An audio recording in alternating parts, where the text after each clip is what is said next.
The duel was supposed to test strength, but desire spoke louder than her sword.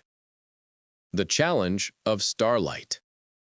The space station Asteria hung like a jeweled pendant against the backdrop of swirling nebulae, its transparent dome revealing the celestial spectacle beyond. Inside, crowds from a dozen systems gathered for the Celestial Tournament, the most prestigious combat exhibition in the aligned worlds. Commander Merrick Darius adjusted the energy cuffs on his wrists, focusing his breathing as he prepared for his demonstration match. At 34, he'd earned his reputation through discipline and skill rather than the genetic enhancements many competitors relied on. His weathered face, marked with a thin scar across his right cheek, reflected years of hard-won battles. "Commander, there's been a change in the lineup," his assistant Hov informed him, scrolling through a holographic display. "You're facing Lyra Vex from Azurus." Merrick paused mid-stretch. "The Shadow Dancer? That wasn't the arrangement."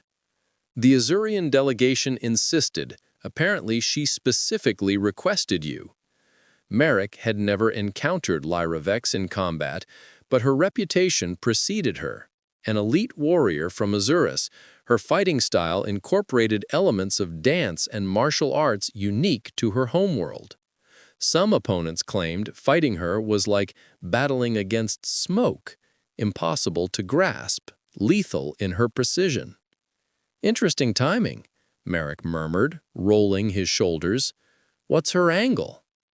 "Unknown, sir, but the crowd's excited. Ticket prices doubled when the announcement went out." The arena lights dimmed as Merrick stepped onto the circular platform.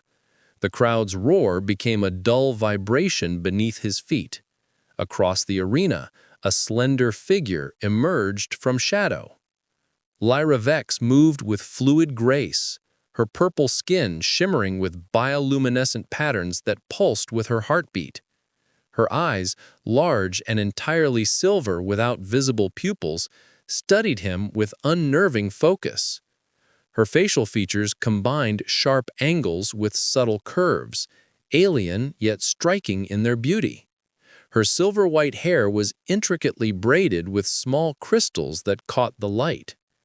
"Commander Darius, your reputation travels even to the outer systems," she spoke, her voice melodic with an undercurrent of strength.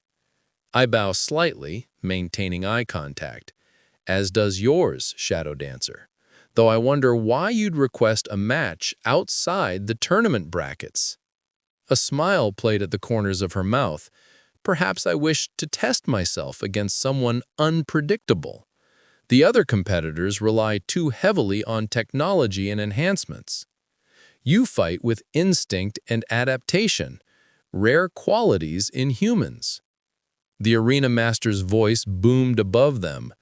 "Contestants, prepare. This exhibition match follows standard non-lethal protocols.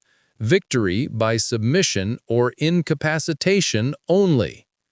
Lyra drew dual crescent blades that hummed with energy dampeners, designed to disable rather than kill. Merrick unsheathed his single longsword, a traditional weapon modified with similar technology. "I hope you provide more challenge than the others," she said, her tone teasing rather than insulting. I allowed myself a small smile. I'd hate to disappoint such an eager opponent. The signal rang, and Lyra moved with startling speed, her form nearly blurring as she closed the distance between them. Merrick pivoted, his blade intercepting hers with a crack of energy. The impact traveled up his arm, stronger than he had anticipated.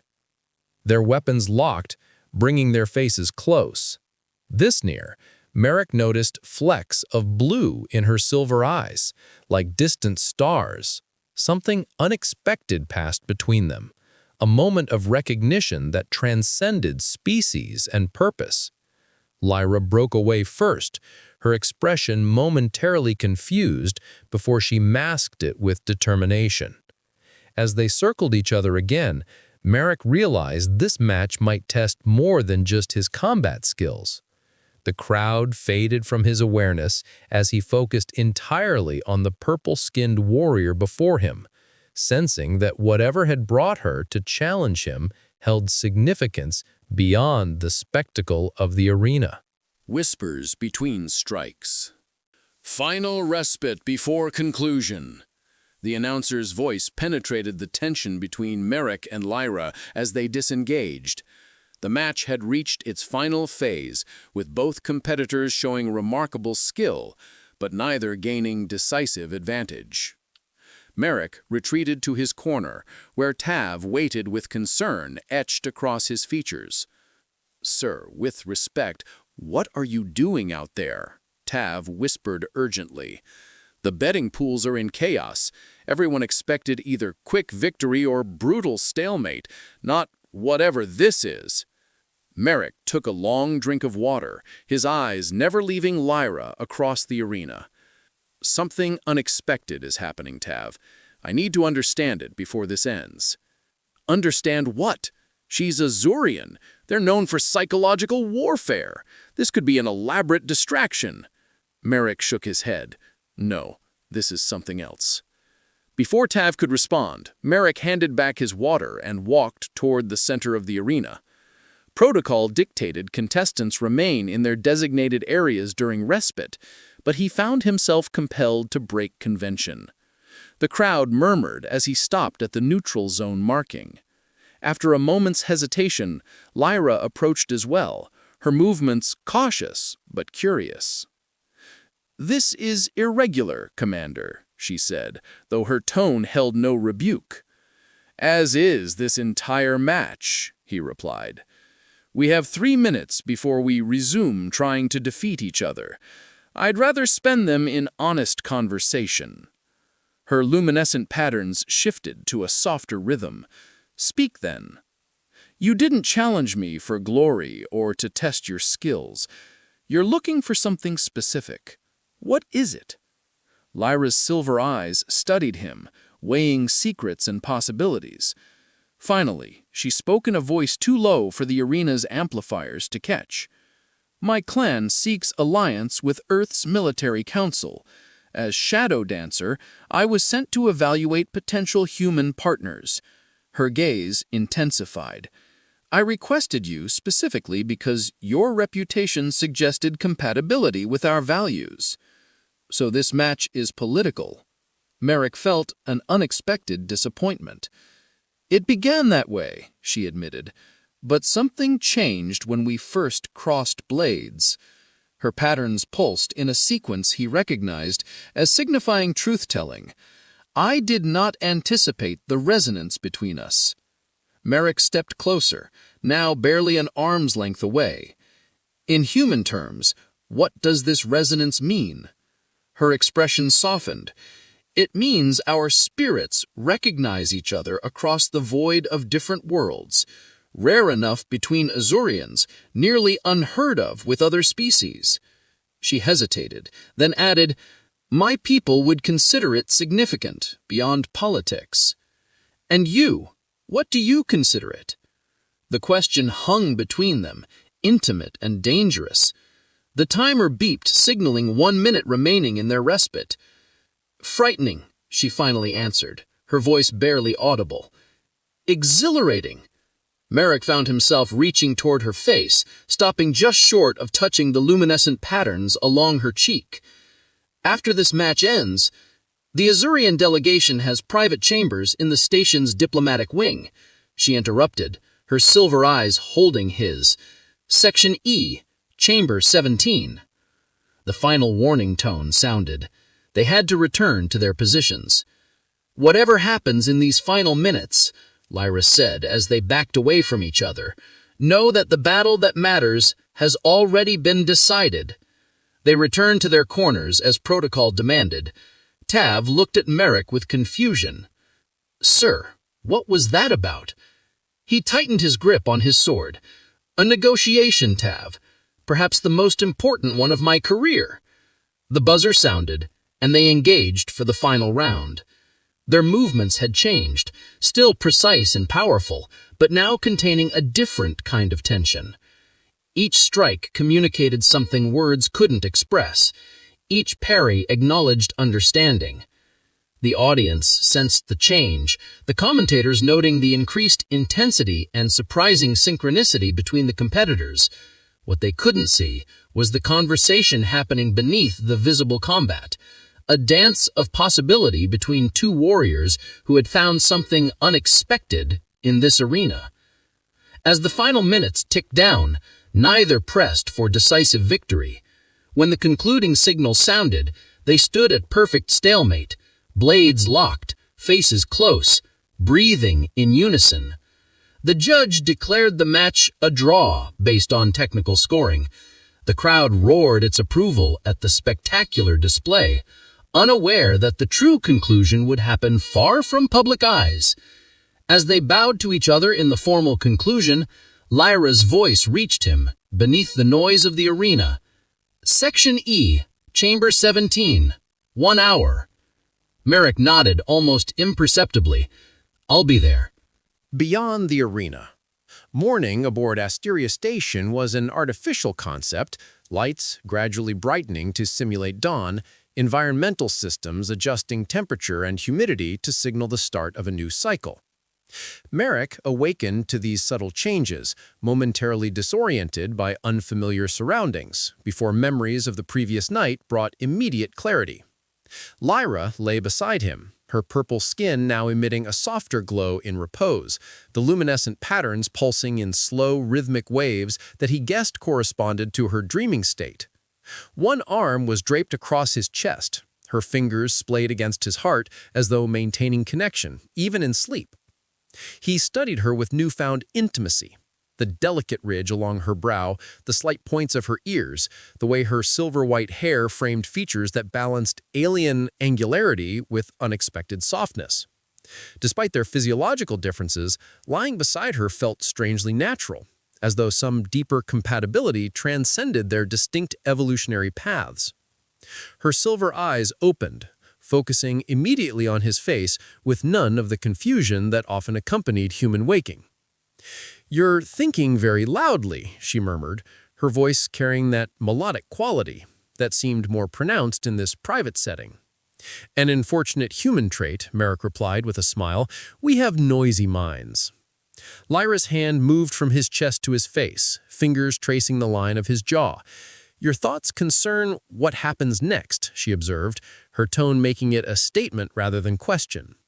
"Perceptive. Not perception. Connection."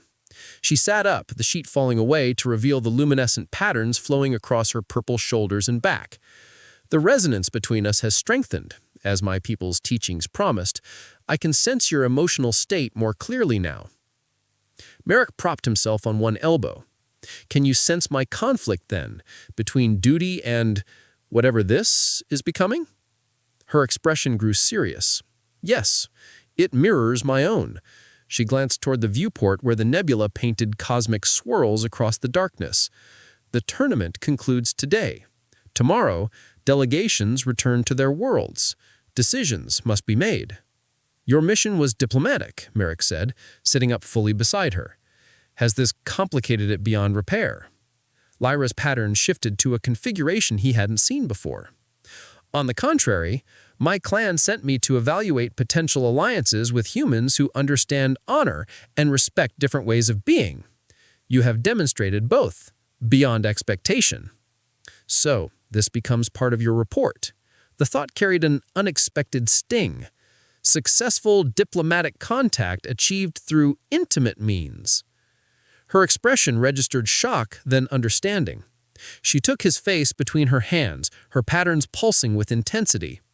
"No, Merrick. What exists between us belongs to us alone. My report will speak of the tournament, of your combat ethics, of potential for formal alliance. But this," she gestured to the space between them, "this remains sacred and private." Relief washed through him. "Then we face the same question. When you return to Azuris and I to Earth, what becomes of this resonance?" Lyra was silent for a long moment, her pattern swirling in complex configurations. "There are options, though none without cost," she finally said. "I could request diplomatic assignment to Earth. You could apply for liaison status with my clan. We could arrange regular rendezvous at neutral stations like Asteria." "All paths that would eventually force choice between worlds," Merrick observed. "Yes," she agreed. "Unless." "Unless?" Lyra's patterns brightened with sudden intensity. "There is another path, mentioned in ancient texts but rarely traveled. When true resonance is found, some Azurians have chosen to become pathmakers, diplomatic wanderers who belong to neither world fully, but journey between them, building understanding across differences." "Ambassadors without fixed assignment," Merrick said, understanding dawning. "Yes, neither bound wholly to Earth nor Azurus, but to the space between, advocating for cooperation." Her silver eyes searched his. "It would mean partial separation from your world, as it would for mine, a life in transit, belonging everywhere and nowhere." Merrick considered this, imagining a future navigating between worlds with Lyra as both partner and co-diplomat. His military career had always pointed toward eventual diplomatic service. His combat skills were merely foundation for understanding conflict resolution. This path would accelerate that trajectory, though in unexpected direction. "It would not be easy," he said finally. "Few worthy paths are," she replied, her pattern shifting to what she now recognized as determination. Merrick reached out, tracing the luminescent swirls along her arm, watching them brighten beneath his touch. "When does your delegation depart?" "Tomorrow, 16 hours station time." He nodded slowly. "Then we have until then to decide." Lyra's expression softened. "The decision is already written in your eyes, Commander Darius, as I suspect it is in mine." Her hand found his, fingers intertwining despite their different structures. "We recognized each other across the stars. Such recognition comes rarely in any lifetime." Merrick drew her closer, his free hand following the patterns down her back. "Then perhaps the decision was made the moment our blades first crossed in the arena." "Perhaps," she agreed, her mouth finding his with renewed hunger, "though I believe it deserves further confirmation." As they sank back onto the contoured surface, Merrick realized the duel that had begun as a test of strength had indeed been won, not by either combatant, but by something more powerful than their weapons or skills. In surrendering to each other, they had both claimed a victory neither had anticipated. Later, as they prepared to face the public conclusion of the tournament, Lyra fastened her ceremonial armor while Merrick donned his formal uniform. "Whatever path we choose," she said, adjusting the final piece of her attire, "I do not regret challenging you, Merrick Darius." He smiled, remembering their first encounter just one day earlier, how neither could have predicted where that challenge would lead. "Nor do I regret accepting, Lyra Vex, though I believe this is one battle where surrender proved the greater victory." Her luminescent patterns pulsed in what he now recognized as joy as they stepped together through the door, ready to face both their separate worlds and the new one they had begun to create between them.